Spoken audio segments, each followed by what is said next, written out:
Hello बच्चों, आप सभी लोग का स्टडी 91 में बहुत बहुत स्वागत है। और आज हम लोग नया टॉपिक स्टार्ट करने वाले हैं। शाम के 6 बज चुके हैं और शाम को रेगुलर 6 बजे आपका 45 दिन का क्रैश कोर्स चल रहा है रीजनिंग का।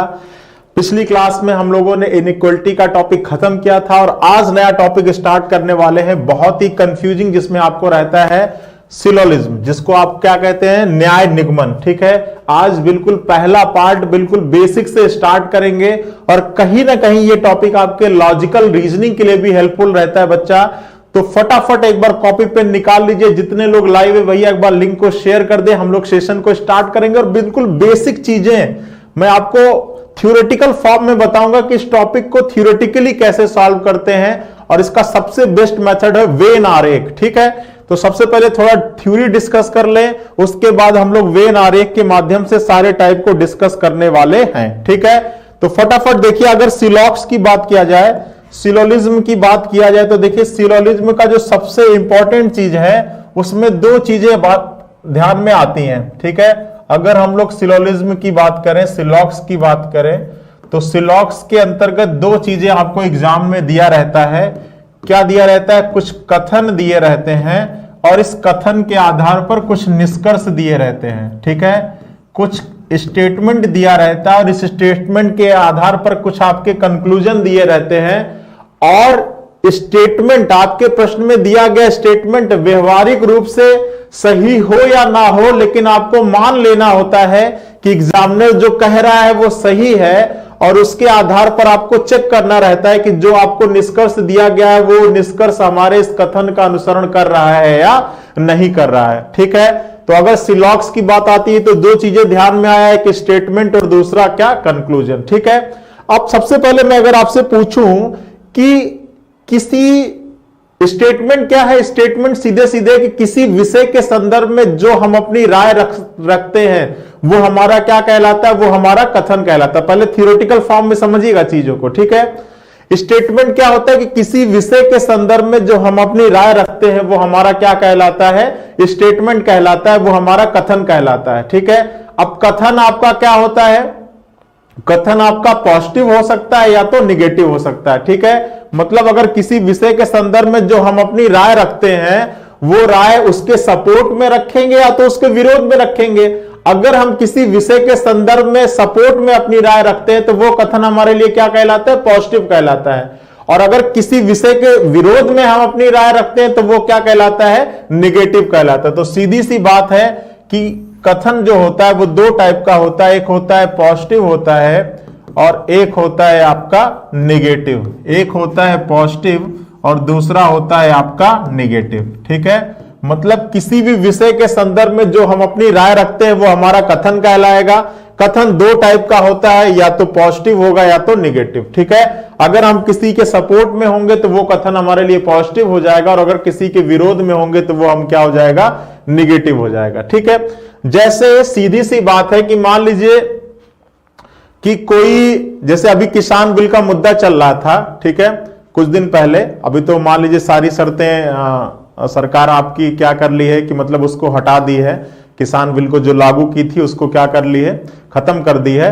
लेकिन अगर मान लीजिए कोई भी बिल, किसान बिल ही नहीं, मान लीजिए कोई भी बिल पारित हुआ, सरकार ने पारित किया और उस बिल में मान लीजिए 4 मुद्दे थे, उस बिल में सपोज करिए कि 4 मुद्दे थे। ठीक है, अब आपको उस बिल के बारे में आपसे पूछा गया कि भैया ये बताइए कि ये बिल आपके लिए कैसा है, समझिएगा कॉन्सेप्ट को, ये बिल आपके लिए कैसा है। तो या तो आप इस बिल के सपोर्ट में होंगे या तो आप इस बिल के क्या होंगे, विरोध में होंगे। तो अगर आप इस बिल के सपोर्ट में होंगे मतलब आपको बिल के सारी चीजें अच्छी लगी होंगी, तो आपके लिए ये जो बिल होगा वो क्या होगा, पॉजिटिव होगा। और कितना पॉजिटिव होगा, तो पूरा का पूरा पॉजिटिव होगा। मतलब कितना पॉजिटिव हो जाएगा, ऑल पॉजिटिव हो जाएगा। एक बात समझिएगा। अच्छा, अगर आपको इस बिल की, ये बिल आपको नहीं सही लगेगा, मतलब इसमें 4 पॉइंट है और चारों पॉइंट आपके लिए क्या है, आपके लिए अच्छे नहीं है, तो आप क्या होंगे, आप इस बिल के विरोध में हो जाएंगे। तो आपका ये, आपके लिए बिल निगेटिव हो जाएगा। और कितना निगेटिव हो जाएगा, तो ऑल निगेटिव हो जाएगा। कितना निगेटिव हो जाएगा, ऑल निगेटिव हो जाएगा। ठीक है, अच्छा मान लीजिए कि आपको ये बिल का 4 पॉइंट है, इसमें 4 पॉइंट है और आपको 2 चीजें अच्छी लगी, बाकी 2 का पता ही नहीं है कि आपको अच्छा लग रहा है या खराब लग रहा है। तो ये बिल आपको पॉजिटिव होगा। और कितना पॉजिटिव हो जाएगा? सम पॉजिटिव हो जाएगा। कितना पॉजिटिव हो जाएगा? Some positive. और उसी तरीके से अगर आपका ये बिल आया और आपको दो चीजें तो खराब लग रही हैं, बाकी दो में डिसाइड नहीं कर पा रहे हो कि खराब है अच्छी है, तो ये आपका जो बिल हो जाएगा वो आपके लिए निगेटिव हो जाएगा। और कितना निगेटिव हो जाएगा? सम निगेटिव हो जाएगा। कितना निगेटिव हो जाएगा? सम निगेटिव हो जाएगा। ठीक है, तो यही बात है, यही समझने वाली बात है कि स्टेटमेंट क्या होता है, दो प्रकार का होता है, या तो पॉजिटिव होता है या तो निगेटिव होता है। ठीक है, पॉजिटिव होगा तो अगर उसकी सारी चीजें, अगर किसी विषय वस्तु की सारी चीजें हमको अच्छी लग रही होंगी या सारी चीजों के हम सपोर्ट में होंगे, तो वो स्टेटमेंट हमारे लिए क्या होगा? पूरी तरीके से पॉजिटिव होगा, मतलब ऑल पॉजिटिव होगा। अगर उसकी कुछ चीजें आपको अच्छी लग रही, कुछ के बारे में आप डिसाइड नहीं कर पा रहे हो, तो वो जो स्टेटमेंट होगा वो आपके लिए क्या होगा? पॉजिटिव होगा। और कितना पॉजिटिव हो जाएगा? सम पॉजिटिव हो जाएगा। अगर उसके सारे बिंदु आपको खराब लग रहे होंगे तो निगेटिव होगा, पूरी तरीके से निगेटिव हो जाएगा। और अगर उसके कुछ पॉइंट आपको खराब लग रहे हैं, बाकी पॉइंट को आपको पता ही नहीं है, तो वो निगेटिव हो जाएगा। और कितना निगेटिव हो जाएगा? सम निगेटिव हो जाएगा। ठीक है, तो इस प्रकार से हम कह सकते हैं कि जो हमारा कथन होता है वो दो टाइप का होता है, पॉजिटिव और निगेटिव। पॉजिटिव भी दो टाइप का होता है, सम और ऑल या सम। निगेटिव भी दो टाइप का होता है, सम या ऑल या सम। ठीक है, अच्छा, सीधी सी बात है।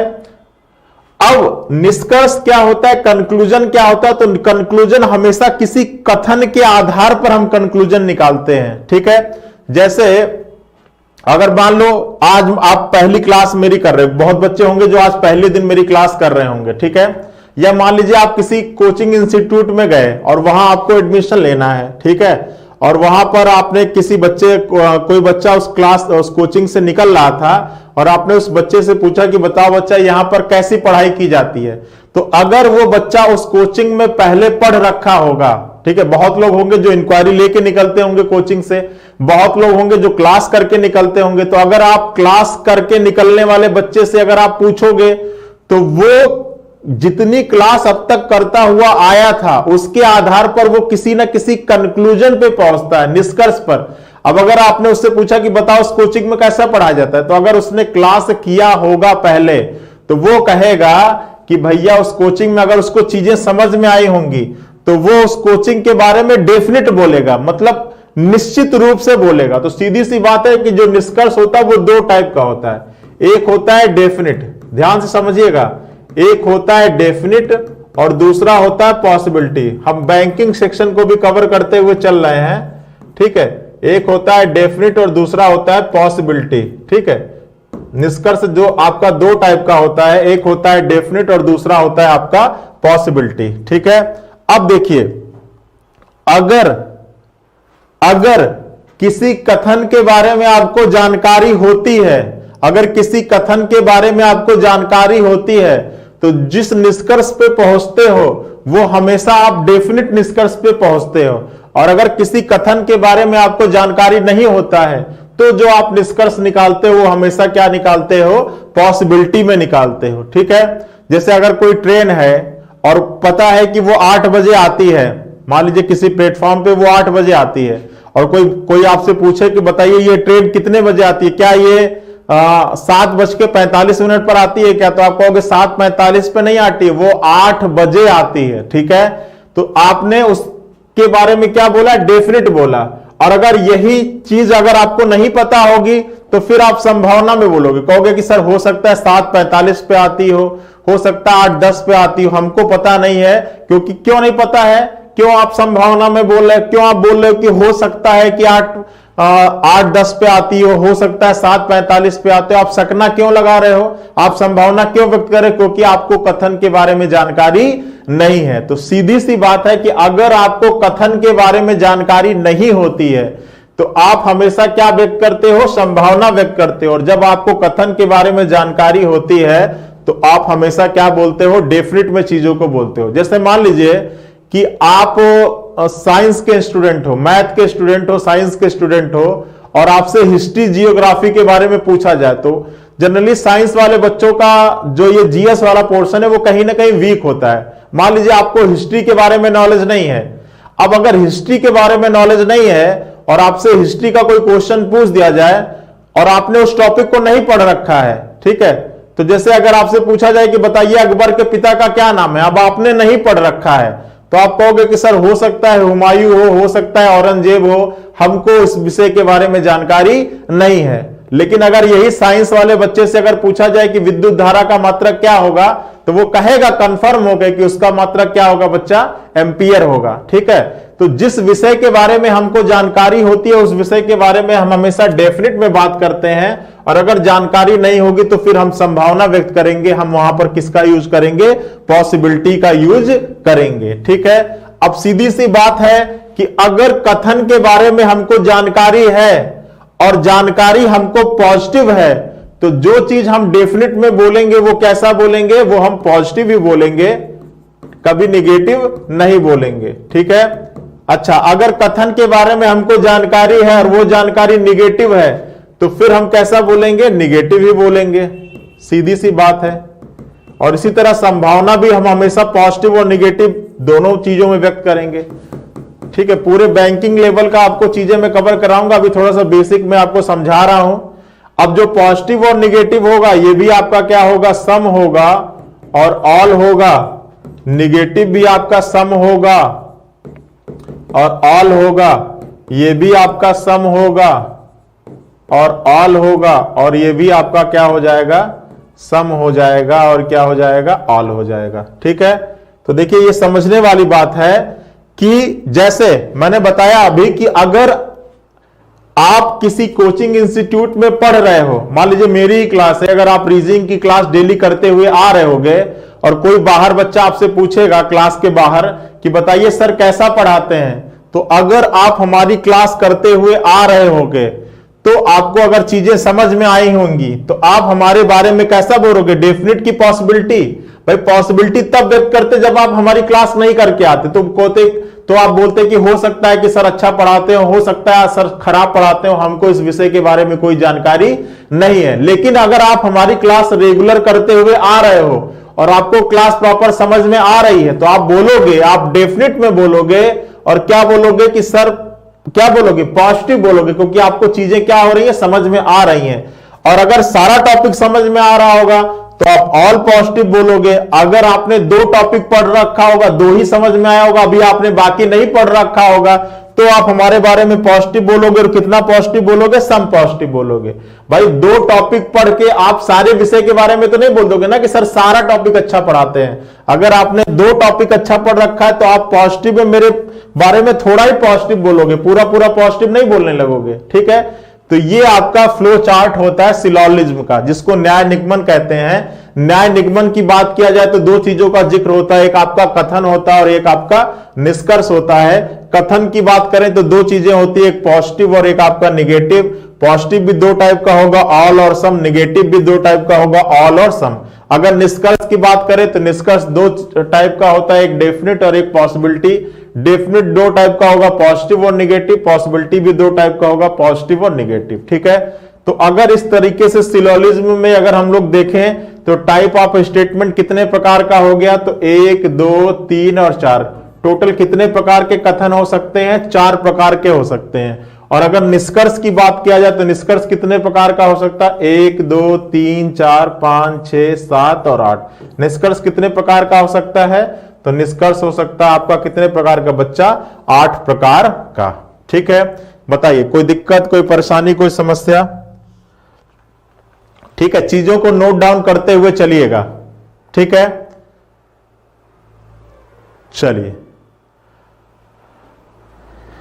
तो अगला हेडिंग डालते हैं, टाइप ऑफ स्टेटमेंट। अगला हेडिंग ले लेते हैं,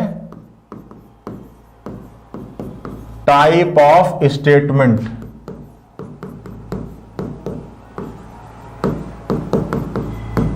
एक एक चीजें नोट करते हुए चलिए, जिसको कहते हैं कथन के प्रकार। कथन के प्रकार, टाइप ऑफ स्टेटमेंट, कथन के प्रकार। ठीक है, चलिए अब देखिए कथन के प्रकार। अब मैं मान लीजिए मैं आपको दो वेरिएबल देता हूं, एक वेरिएबल देता हूं पेड़ और दूसरा वेरिएबल देता हूं फूल। क्योंकि एग्जाम में जो आपको कथन देता है वो हमेशा किन्हीं दो वेरिएबल के बीच में ही देता है। जैसे कहता है कि कुछ पहाड़ नदियां हैं, कुछ आम अमरूद हैं, कुछ सेब संतरा है, कुछ रबड़ पेंसिल है, कुछ मोटर हवा है, कुछ हवा आग है, ऐसे तो लिख के आता है। तो ये पहाड़, नदियां, पेड़, फूल, ये सारे क्या है? वेरिएबल हैं। अब मान लीजिए मैं आपको दो वेरिएबल दूं, एक वेरिएबल आपके पास पेड़ है और दूसरा वेरिएबल फूल है, और मैं आपसे कहूं कि इन दोनों वेरिएबल को लेकर आप कितने प्रकार के स्टेटमेंट बना सकते हो, तो आप कहोगे सर कितने प्रकार के स्टेटमेंट बना सकते हैं? 4 प्रकार के, क्योंकि मैंने अभी आपको बताया है कि स्टेटमेंट कितने प्रकार का हो सकता है? 4 प्रकार का। 2 आपका पॉजिटिव में हो सकता है और 2 आपका निगेटिव में हो सकता है। ठीक है, तो चलिए यहां पर लिखना शुरू करते हैं। पहला स्टेटमेंट आप क्या लिखोगे इन 2 वेरिएबल को लेकर? तो पहला लिखोगे कि कुछ पेड़ क्या है? फूल हैं। यही तो लिखोगे, कुछ पेड़ क्या है बच्चा? फूल हैं। ठीक है, तो हमने लिख लिया सम ट्री इज फ्लावर। हमने लिख लिया कि सम ट्री इज फ्लावर, कुछ पेड़ क्या है? फूल हैं। दूसरा क्या लिखेंगे? ये तो सम पॉजिटिव हो गया। दूसरा ऑल पॉजिटिव लिखेंगे, तो यहां पे क्या लिखेंगे कि सभी पेड़ फूल हैं। क्या लिखेंगे? सभी पेड़ फूल हैं। तो ये क्या हो जाएगा? All tree are flower. All tree are flower, सभी पेड़ क्या है? फूल हैं। इसको दूसरे शब्दों में हम ये भी लिख सकते हैं कि केवल फूल पेड़ है, केवल फूल पेड़ है। समझिएगा, ठीक है। जो सम का रिलेशन होता है ना, वो रिवर्स में ऑल के रिलेशन को शो करता है। अगर कहीं पर दिया है कि सभी पेड़ फूल हैं, तो इसको लिख सकते हैं कि ओनली, इसको क्या लिख सकते हैं कि ओनली फ्लावर इज ट्री। ठीक है, जो केवल का रिलेशन होता है वो रिवर्स में ऑल के रिलेशन को शो करता है। अगर कहा जाए कि केवल रबड़ पेंसिल है, तो इसका मतलब यह होगा कि सभी पेंसिल रबड़ है। ठीक है, तो कंफ्यूज नहीं होना। अगर ये लिख के आ जाए तो ये नहीं कि ये क्या लिख के आ गया, इसका मतलब होता है केवल फूल पेड़ है का मतलब होगा सभी पेड़ क्या है? फूल है। ठीक है, तो ये तो 2 हो गया पॉजिटिव में। अब बाकी 2 निगेटिव में भी होगा। तो निगेटिव में क्या लिखोगे? तो निगेटिव में लिखोगे कि कुछ पेड़ फूल नहीं है। कुछ पेड़ क्या है? फूल नहीं है। तो इसमें क्या हो जाएगा? सम ट्री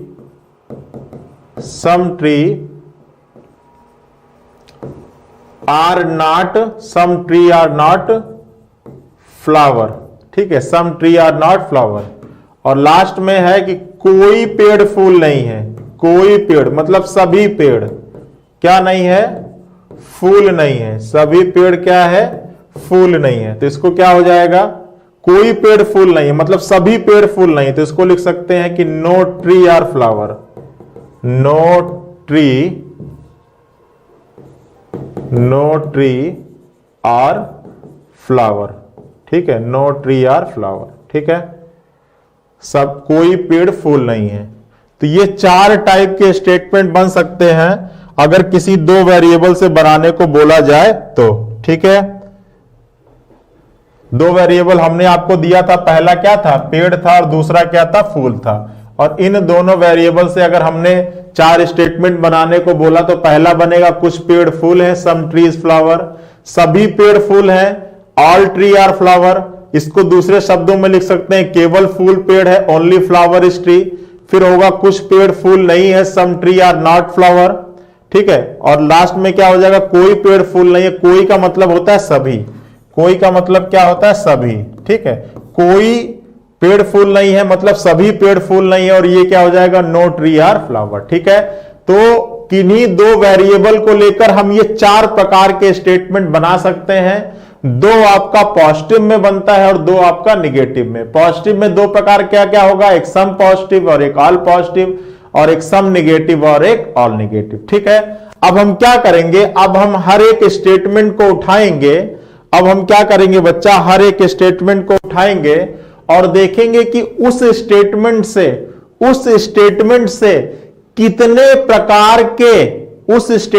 कितने प्रकार के निष्कर्ष बन सकते हैं, और कौन सा निष्कर्ष हमारे कथन का अनुसरण करेगा और कौन सा निष्कर्ष कथन का अनुसरण नहीं करेगा। ठीक है, और ये सब सारी चीजें किसके माध्यम से करेंगे? वेन आरेख के माध्यम से हम लोग करेंगे। ठीक है, तो इसको नोट कर लीजिए, फिर हम लोग चलते हैं फटाफट।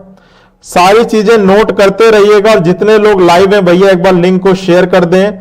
थोड़ा सा कॉन्सेप्चुअल चीजें भी पढ़ेंगे और उसके बाद थोड़ा सा वेन आरेख के माध्यम से ही पढ़ेंगे। ठीक है, तो चलिए आते हैं आगे। अब देखिए टाइप 1 आपका यही था ना, टाइप 1 क्या था? कुछ पेड़ फूल हैं, तो यहां पर हमने टाइप 1 ले लिया है, कुछ पेड़ फूल हैं, जिसका मतलब होगा सम ट्रीज फ्लावर। अब मैंने आपको बताया था, ध्यान से देखिएगा, मैंने आपको बताया था कि जो आपका कथन होता है, जो आपका कथन होता है वो पहले सम पॉजिटिव, तो यहां पर दो वेरिएबल आपका क्या है? पेड़ और फूल है। दो वेरिएबल आपका क्या है? पेड़ और फूल है। अब मैंने बताया था कि जो निष्कर्ष होगा वो निष्कर्ष दो तरीके का हो सकता है, एक आपका डेफिनिट होगा और दूसरा आपका पॉसिबिलिटी होगा। मतलब एक कंफर्म बोलोगे और एक क्या बोलोगे? संभावना में बोलोगे। तो सबसे पहले तो इसका वेन आरेख बनाएंगे। क्या रहा है कि कुछ पेड़ फूल है। अब ध्यान से समझिएगा सारी चीजें। ये मान लीजिए कि पेड़ हो गया, ये मान लीजिए क्या हो गया बच्चा? पेड़ हो गया, और पेड़ का कुछ हिस्सा क्या है? पेड़ का कुछ हिस्सा क्या है? फूल है। और साहब आपको सीधा सीधा दिख रहा होगा कि पेड़ का जो इतना हिस्सा है वो क्या है? फूल है। अब एक चीज हमें बताइएगा कि अगर पेड़ का कुछ हिस्सा फूल है तो क्या यह जरूरी है कि फूल का कुछ हिस्सा पेड़ भी होगा? अगर कहीं पर यह लिखा है कि कुछ पेड़ फूल हैं, तो क्या इतनी बातों से यह बात भी नजर में आएगी या यह बात भी निकलेगी कि कुछ फूल पेड़ है? बताइए, क्या अगर हम बोलते हैं कि सम ट्री इज फ्लावर, तो क्या इससे यह भी निकलेगा कि सम फ्लावर इज ट्री? बिल्कुल निकलेगा। अगर पेड़ का कुछ हिस्सा फूल के पास है तो फूल का वही हिस्सा पेड़ के पास भी 100% क्या होगा बच्चा? होगा ही होगा। ठीक है, तो अगर ऐसा हो गया कि एक वेरिएबल का दूसरे वेरिएबल से कुछ का रिलेशन हुआ और वही चीज दूसरे का पहले से भी अपने आप निकल के आ गया, तो क्या होता है? ये होता है बोथ साइड सेम आंसर। क्या होता है? Both side same answer. अब आप कहोगे सर इसका क्या मतलब होता है? बोथ साइड सेम आंसर का क्या मतलब है? तो बोथ साइड सेम आंसर का मतलब यह है बच्चा कि आपके एग्जाम में अगर कथन यह दिया गया है कि कुछ पेड़ फूल है, तो इसका जो निष्कर्ष एग्जामिनर दे सकता है वो दोनों तरफ से दे सकता है। पेड़ से फूल के लिए भी दे सकता है और फूल से पेड़ के लिए भी दे सकता है। ठीक है, तो सबसे पहले हम तो यहां पर निकालेंगे पेड़ से फूल के लिए और फिर बाद में निकालेंगे फूल से पेड़ के लिए। तो आप ये याद रखिएगा कि जो निष्कर्ष पेड़ से फूल के लिए सही होगा इस कथन के लिए, वही सारे निष्कर्ष किसके लिए सही होंगे? फूल से पेड़ के लिए भी सही होंगे। जो निष्कर्ष पेड़ से फूल के लिए सही होंगे वही सारे निष्कर्ष फूल से पेड़ के लिए भी क्या होंगे बच्चा? सही होंगे। क्यों? क्योंकि इस केस में हमेशा क्या होता है? Both side same answer. मतलब जो निष्कर्ष इसका इसके लिए सही होता है वही निष्कर्ष इसका इसके लिए भी क्या होगा? सही होगा। ठीक है, अब देखिए, अब आना है आपको निकालना है निष्कर्ष। अब बताइए, ये मुझे बेसिक चीज बताइएगा कि जब हम निष्कर्ष निकालते हैं तो निष्कर्ष किसके आधार पर निकालते हैं? जो हमको पहले से जितना ज्ञान है उसके आधार पर निकालते हैं कि जो हमको एग्जामिनर कथन देता है उसके आधार पर निकालते हैं? तो सीधी सी बात है कि जो एग्जामिनर हमको कथन देता है हम उसके आधार पर निकालते हैं। ठीक है, अब एग्जामिनर कह रहा है, एग्जामिनर पेड़ के बारे में पेड़ का फूल से बता रहा है कि पेड़ का फूल से कितना रिश्ता है? कुछ का रिश्ता है, और वो रिश्ता पॉजिटिव है या निगेटिव है? तो वो रिश्ता पॉजिटिव है, क्योंकि अगर निगेटिव रिश्ता होता तो वहां पर नॉट या नहीं वर्ड आता। नॉट, सीधी सी बात है कि स्टेटमेंट निगेटिव तब होता है जब स्टेटमेंट के अंदर ये नॉट या नो वर्ड आ जाए। नॉट या नो अगर आ जाएगा तो वो स्टेटमेंट क्या हो जाएगा? निगेटिव हो जाएगा। और जब तक उस कथन में नॉट या नो वर्ड नहीं आया है या नहीं वर्ड नहीं आया है तो वो स्टेटमेंट क्या होता है? पॉजिटिव। तो अभी तो ये स्टेटमेंट आपके लिए क्या है? पॉजिटिव है। और कितना पॉजिटिव है? थोड़ा पॉजिटिव है। ये स्टेटमेंट आपके लिए क्या है बच्चा? पॉजिटिव है। और कितना पॉजिटिव है? थोड़ा, क्योंकि यहां पे कुछ लिखा है। अब ये बताइए कि जब पेड़ का फूल से एग्जामिनर जानकारी कितना दे रहा है? थोड़ा दे रहा है, और वो जानकारी क्या दे रहा है? पॉजिटिव दे रहा है। तो अगर हम पेड़ से फूल के बारे में कुछ भी पूछेंगे तो आप कितना बता पाओगे? जब भाई आपको किसी चीज के बारे में थोड़ा पता है तो आप बताओगे भी थोड़ा, और अगर पूरा पता होता तो बताते भी पूरा। ठीक है, तो अगर किसी चीज के बारे में, अगर मान लो कोई किताब है और उस किताब का आपने 7 चैप्टर पढ़ रखा है और टोटल 10 चैप्टर हैं, तो अगर किसी किताब का 7 चैप्टर पढ़ रखा है तो आप इसी 7 चैप्टर के ही क्वेश्चन आंसर को सही जवाब दे पाओगे। बाकी 3 के बारे में आप सही आंसर नहीं दे पाओगे। बाकी 3 चैप्टर से अगर क्वेश्चन पूछोगे तो आप वहां पर फिर संभावना व्यक्त करने लगोगे। ठीक है, वहां पर फिर आप कंफर्म आंसर नहीं दोगे, फिर वहां संभावना व्यक्त करोगे कि हो सकता है कि इसका आंसर ये होना चाहिए, इसका आंसर ये होना चाहिए, हमको कंफर्म नहीं पता। लेकिन अगर आपने 7 चैप्टर पढ़ रखा है तो 7 के बारे में जो आप आंसर दोगे वो क्या दोगे? कंफर्म होके दोगे। ठीक है, क्योंकि 7 के बारे में आपको कंफर्म जानकारी है। तो उसी तरीके से इस पेड़ का फूल से कितनी जानकारी है? थोड़ी। सम का मतलब थोड़ी, और जानकारी कैसी है? पॉजिटिव। तो जब पेड़ का फूल के बारे में थोड़ी जानकारी है और वो थोड़ी जानकारी पॉजिटिव है तो डेफिनेट में कौन सा सही होगा? केवल ये थोड़ा वाला ही सही होगा, बाकी सब क्या होंगे? गलत होंगे। सीधी सी बात है कि जब किसी चीज के बारे में हमको थोड़ा पता है और वो थोड़ा पॉजिटिव पता है तो हम उस चीज के बारे में डेफिनेट में क्या बोलेंगे? थोड़ा ही बोलेंगे, और वो थोड़ा क्या बोलेंगे? पॉजिटिव बोलेंगे। भाई अगर हम मान लीजिए हम किसी व्यक्ति का जीवन परिचय आपको बताते हैं और उस व्यक्ति का जीवन परिचय आपको थोड़ा बताते हैं और थोड़ा जो परिचय बताते हैं वो आपको पॉजिटिव बताते हैं, निगेटिव। ठीक है, सॉरी, पॉजिटिव बताते हैं, मतलब अच्छा बताते हैं। और अगर फिर आपसे कोई उस व्यक्ति के बारे में पूछेगा तो मैं जितना बताया रहूंगा आप उतना ही तो आंसर दोगे, और अगर मैं पॉजिटिव बताया रहूंगा तो आप पॉजिटिव बताओगे, अगर मैं निगेटिव बता रहूंगा तो आप निगेटिव बताओगे। तो सीधा सीधा केवल कौन सा सही होगा? पहला सही होगा, बाकी सब क्या होगा? गलत होगा। ठीक है, अब देखिएगा, अब आइएगा पॉसिबिलिटी के तरफ, संभावना की तरफ। इसको समझिएगा, सबसे कंफ्यूजिंग यही होता है, और जब हम लोग पढ़ाई कर ही रहे हैं तो इसको भी समझ लें, क्योंकि बैंक एग्जाम में आपके पॉसिबिलिटी से क्वेश्चन पूछा जाता है, बाकी तो कहीं पर पॉसिबिलिटी से क्वेश्चन आपके एग्जाम में नहीं बनता है। समझिएगा ध्यान से। अब देखिए, अगर संभावना की बात किया जाए तो पेड़ का फूल से रिलेशन कितना है? कुछ है, और वो रिलेशन कैसा है? पॉजिटिव। तो इतना तो हिस्सा पता है कि आपको इतना, पेड़ का इतना हिस्सा फूल के पास है, लेकिन पेड़ का बाकी जो रिमेनिंग हिस्सा है, पेड़ का ये जो बाकी जो रिमेनिंग हिस्सा है, इसके बारे में हमको कोई जानकारी नहीं है। ठीक है, इसके बारे में कोई जानकारी हमको नहीं है। अब जिसके बारे में हमको जानकारी नहीं होती है उसके बारे में हम क्या शुरू करते हैं? उसके बारे में हम संभावना व्यक्त करना शुरू करते हैं। ठीक है भाई, पेड़ के इतने हिस्से के बारे में तो पता था कि इतना पेड़ का इतना हिस्सा फूल है, लेकिन पेड़ का बाकी जो रिमेनिंग हिस्सा था इसके बारे में आपको कुछ भी पता नहीं था। अब अगर पेड़ के बाकी हिस्से के बारे में आपको कुछ भी नहीं पता है तो फिर आप क्या व्यक्त करना शुरू करोगे? आप फिर वहां पर संभावना व्यक्त करना शुरू करोगे। ठीक है, अब संभावना 2 तरीके का हो सकता है। संभावना आपका पॉजिटिव भी हो सकता है और निगेटिव भी हो सकता है। अब मान लीजिए कि पेड़ के इतने हिस्से के बारे में किसी ने पॉजिटिव संभावना व्यक्त की। अगर मान लीजिए कि पेड़ के इतने हिस्से के बारे में किसी ने पॉजिटिव संभावना व्यक्त की, तो पेड़ का इतना हिस्सा तो ऑलरेडी पॉजिटिव है, और अगर बाकी हिस्से के बारे में भी आपने पॉजिटिव सोच लिया तो पूरा का पूरा देखो संभावना की तरफ आओ। क्या कह रहा है कि कुछ पेड़ फूल हो सकता है। तो एक चीज आप याद रखिएगा कि जो चीज हमको कंफर्म मालूम होती है उसके बारे में हम कभी संभावना नहीं व्यक्त करते। जैसे अगर आपसे कोई पूछा गया, आप साइंस के स्टूडेंट हो, कोई आपसे पूछे कि क्या विद्युत धारा का मात्रक एम्पियर हो सकता है क्या, तो आप कहोगे सर एम्पियर हो नहीं सकता, ऑलरेडी एम्पियर है। ठीक है, तो जो चीज कंफर्म मालूम होता है उसके बारे में हम कभी संभावना व्यक्त नहीं करते हैं। तो ये तो 100% क्या होगा? गलत होगा। ठीक है, अब देखिए, सभी पेड़ फूल हो सकता है क्या? तो देखिए, पेड़ का इतना हिस्सा तो ऑलरेडी पॉजिटिव है। अगर पेड़ का बाकी हिस्सा भी पॉजिटिव हमने मान लिया, या पेड़ के बाकी हिस्से के बारे में हमने पॉजिटिव संभावना व्यक्त कर ली, तो पूरा का पूरा पेड़ क्या दिखने लगेगा? पॉजिटिव दिखने लगेगा। ऐसा हो सकता है। ऐसा क्या? ऐसा हो सकता है। ठीक है, ठीक है, चलो बहुत अच्छी बात है। अब देखिए, भाई पेड़ के इतने हिस्से के बारे में कुछ लड़के पॉजिटिव भी एज्यूम कर सकते हैं, लेकिन कुछ लड़के कहेंगे कि भैया हम पॉजिटिव भी क्यों एज्यूम करें, हम तो पेड़ के इतने हिस्से के बारे में नेगेटिव मानेंगे।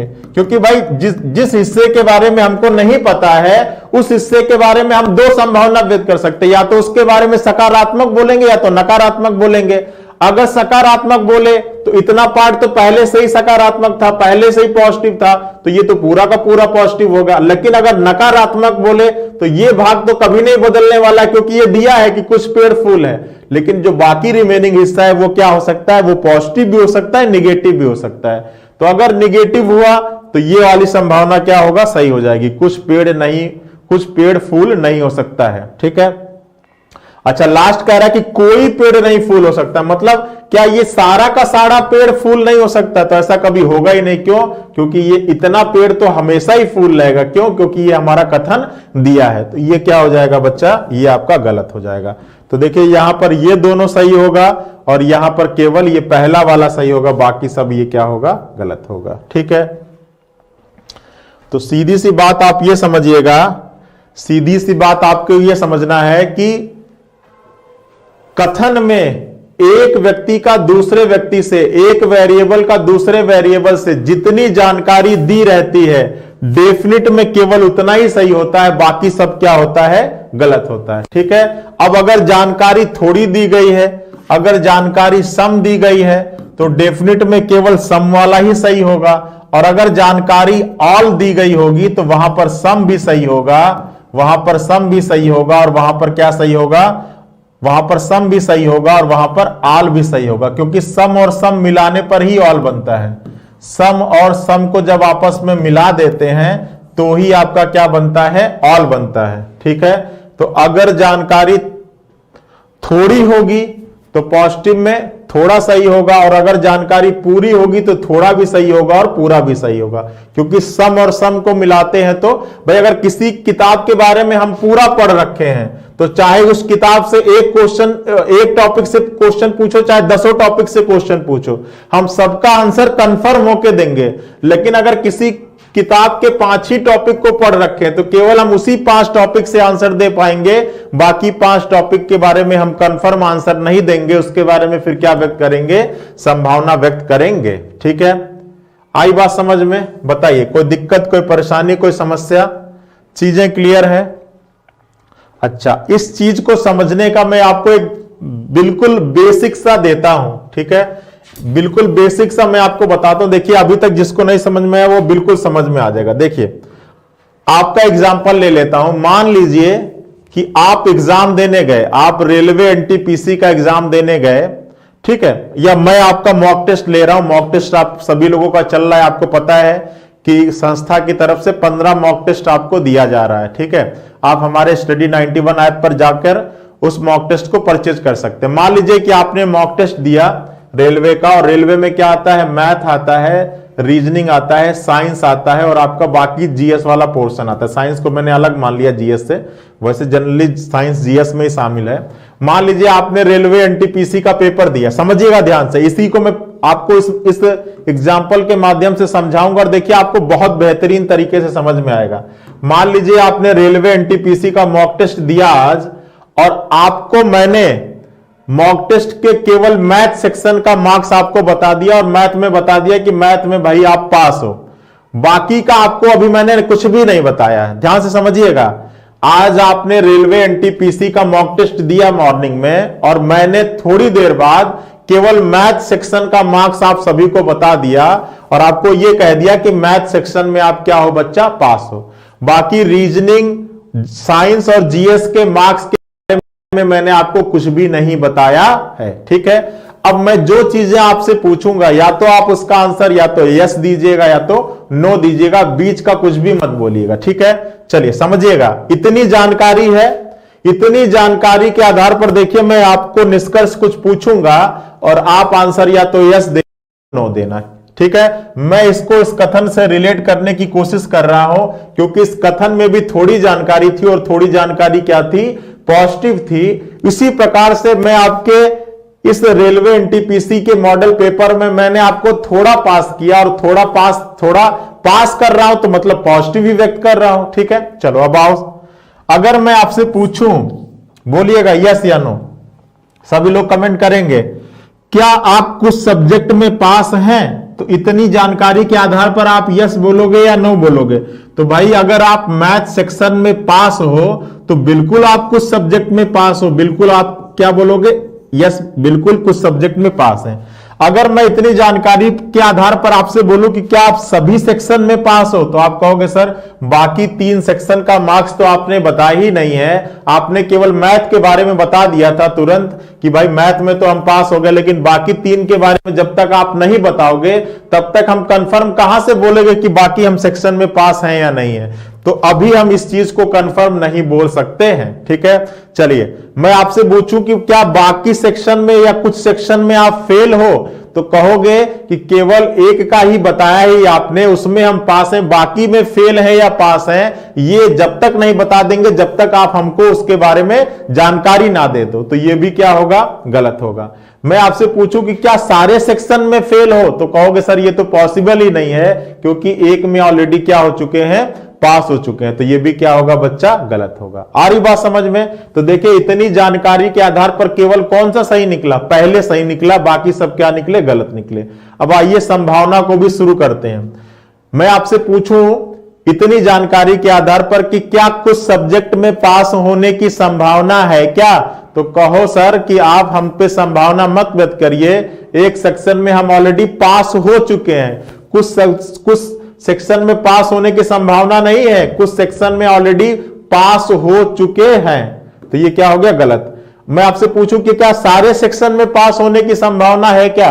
तो कहोगे सर बिल्कुल पेपर तो अच्छा हुआ है, जब तक रिजल्ट नहीं आएगा तब तक हम कंफर्म तो नहीं कह सकते हैं, लेकिन हम संभावना बिल्कुल व्यक्त कर सकते हैं। अगर इन तीनों में भी अगर हम पास हो गए तो सारे सेक्शन में बिल्कुल हम पास हो सकते हैं, तो ये क्या होगा? सही होगा। फिर मैं कहूं कि क्या कुछ सेक्शन में फेल होने की भी संभावना है क्या? तो कहोगे सर ये भी पॉसिबल है। भाई 3 के बारे में तो अभी हमको नहीं पता चला है, और अगर इन तीनों में खुदा ना खास्ता बैड लग रहा और अगर फेल हो गया तो बाकी तीनों सेक्शन में हमारे फेल होने की संभावना, और जैसे ही अगर तीनों में फेल हो गया तो कुछ सेक्शन में फेल होने की संभावना बिल्कुल है। मैं आपसे पूछूं कि क्या सारे सेक्शन में फेल होने की संभावना है क्या? तो आप कहोगे सर ऐसा कभी नहीं हो सकता, क्योंकि एक में ऑलरेडी क्या हो चुका हूं? पास हो चुका हूं। तो ये तीसरा और लास्ट वाला क्या होगा?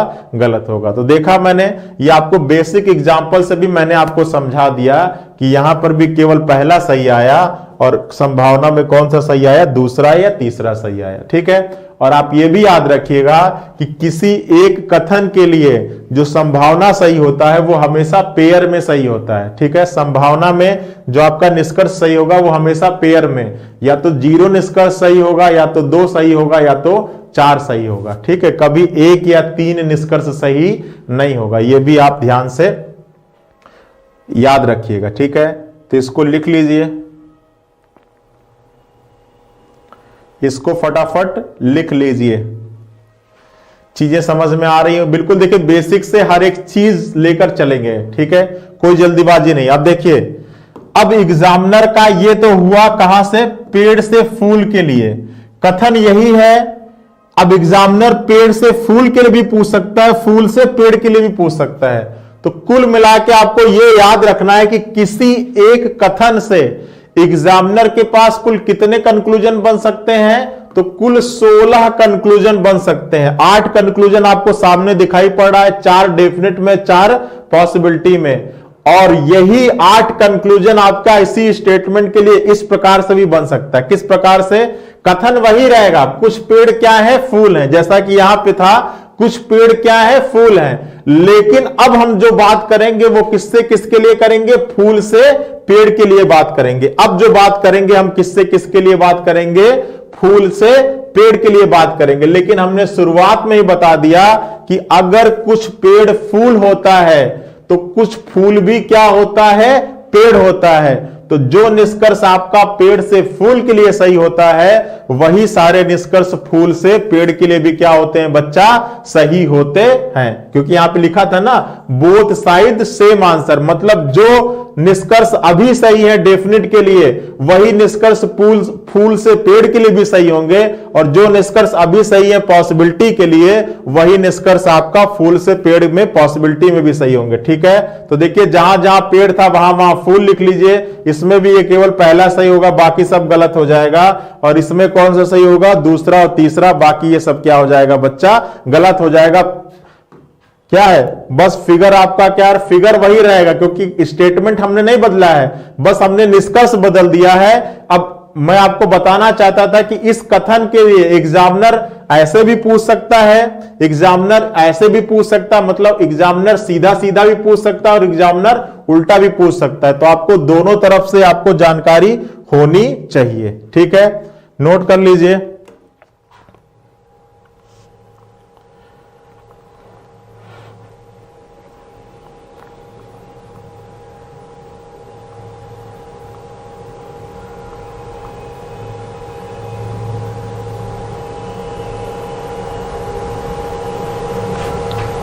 चलिए अब आगे आइए।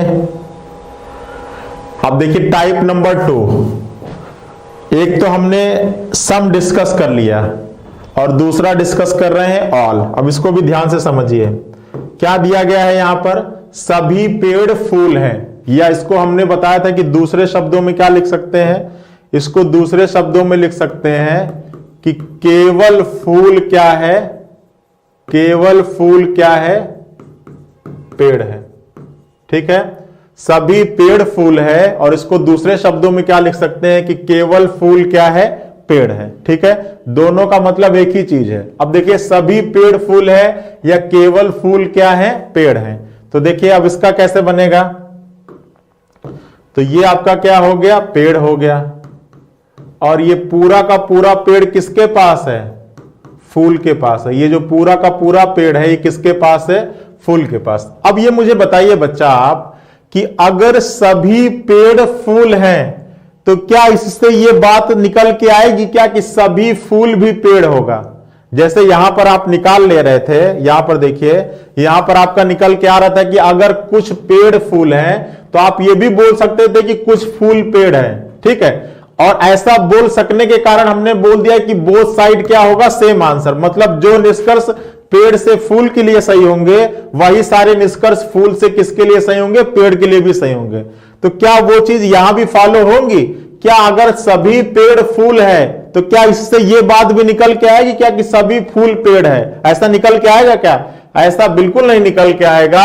अगर सभी पेड़ फूल है तो आप ये कभी नहीं बोल सकते कि सभी फूल भी पेड़ होगा। आप क्या बोल सकते हो? आप ये बोल सकते हो कि कुछ फूल क्या होगा?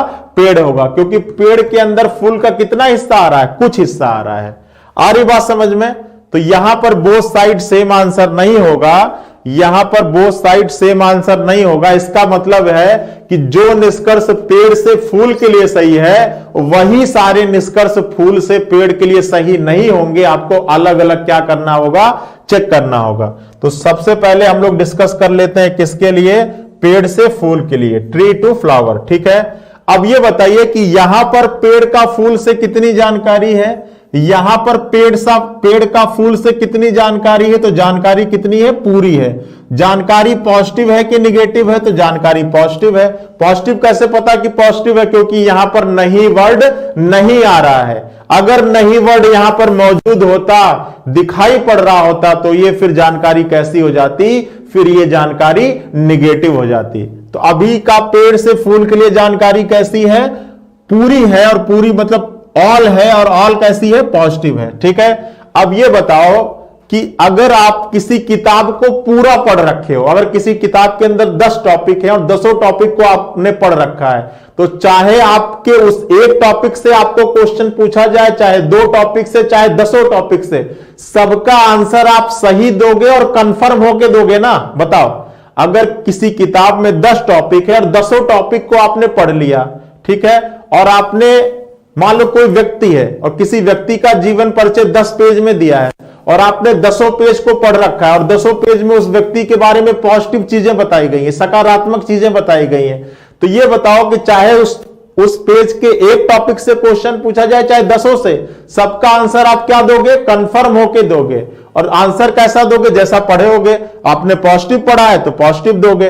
तो ये आप याद रखिएगा कि अगर आपको जानकारी पूरी है तो वहां पर सम भी सही होता है और वहां पर भी ऑल भी सही होता है, क्योंकि ऑल का मतलब ही होता है, ऑल का मतलब क्या होता है बच्चा, ऑल का मतलब होता है सम प्लस सम।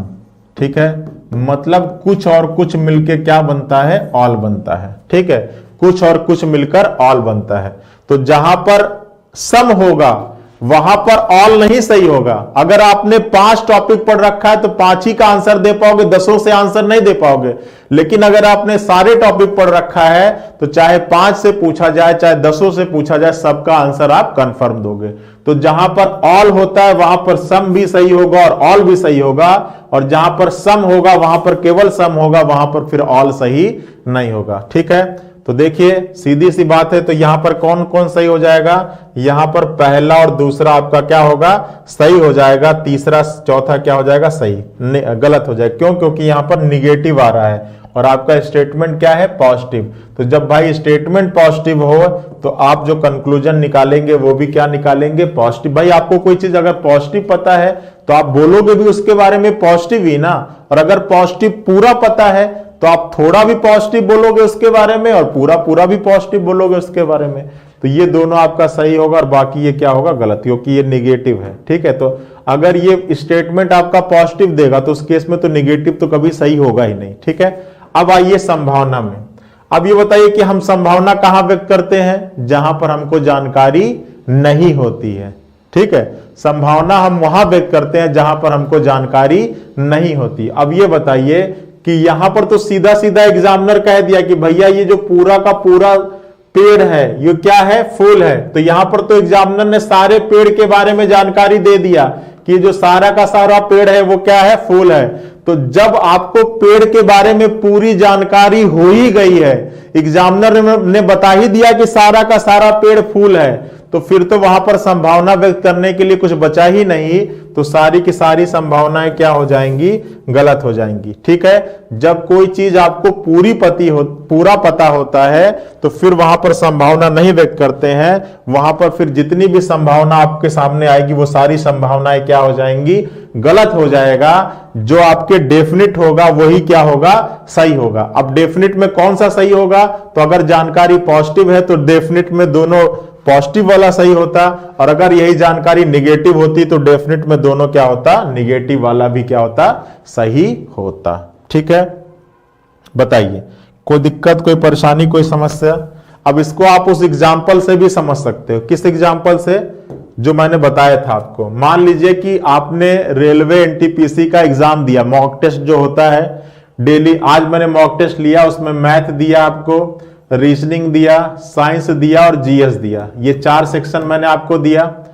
अब इस बार आपको मैंने बता दिया कि आप सारे सेक्शन में क्या हो गए हो, पास हो गए। भाई पॉजिटिव बताना है ना, और पॉजिटिव कितना बताना है, पूरा पूरा। तो इसलिए इस बार मैंने आपको सारे सेक्शन का मार्क्स बता दिया और सारे सेक्शन में आपको पॉजिटिव बताया। मतलब अगर पास कर रहा हूं तो पॉजिटिव ही तो बता रहा हूं, पॉजिटिव। अब देखिएगा, समझिएगा, इसी के माध्यम से मैं आपसे पूछूंगा।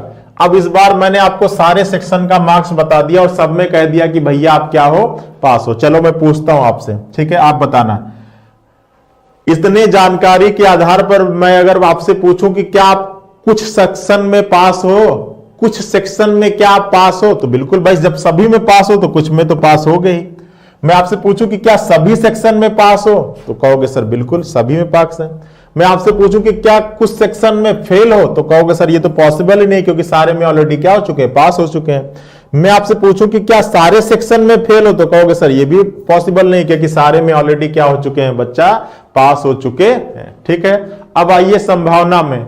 अब आप कहोगे क्या कुछ सेक्शन में पास हो सकते हैं, तो आप कहोगे सर पास हो नहीं सकते, ऑलरेडी पास हो चुके हैं। ठीक है, तो अब आप हमारे ऊपर संभावना मत व्यक्त करिए। ऑलरेडी जो संभावना आप व्यक्त कर चुके हो वो कारनामा मैं कर चुका हूं, मैं पास हो चुका हूं। ठीक है, तो इसलिए क्या होगा, गलत होगा। मैं आपसे पूछूं कि क्या सारे सेक्शन में पास हो सकते हो, तो कहोगे सर पास हो नहीं सकते, ऑलरेडी पास हो चुके हैं, तो ये भी क्या होगा, गलत होगा।